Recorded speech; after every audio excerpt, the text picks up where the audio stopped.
وعباد الرحمن الذين يمشون على الأرض هونا وإذا خاطبهم الجاهلون قالوا سلاما والذين يبيتون لربهم سجدا وقياما والذين يقولون ربنا اصرف عنا عذاب جهنم إن عذابها كان غراما إنها ساءت مستقرا ومقاما والذين إذا أنفقوا لم يسرفوا ولم يقتروا وكان بين ذلك قواما والذين لا يدعون مع الله إلها آخر ولا يقتلون النفس التي حرم الله إلا بالحق ولا يزنون ومن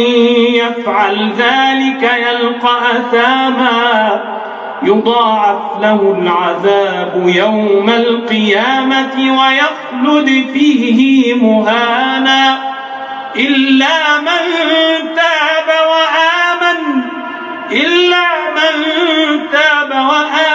وعمل عملا صالحا فأولئك يبدل الله سيئاتهم حسنات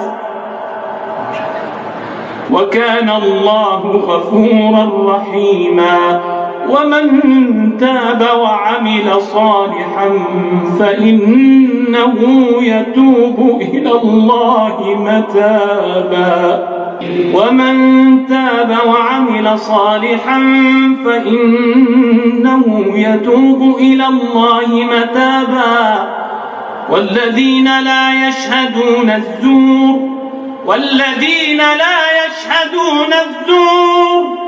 والذين لا يشهدون الزور وإذا مروا باللغو مروا كراما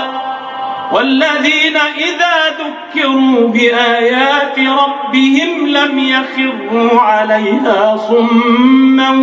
وعميانا والذين يقولون ربنا هب لنا من أزواجنا وذرياتنا قرة أعين واجعلنا للمتقين إماما أولئك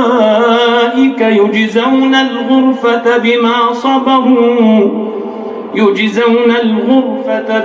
صبروا ويلقون فيها تحية وسلاما خالدين فيها حسنت مستقرا ومقاما قل ما يعبأ بكم ربي لولا دعاؤكم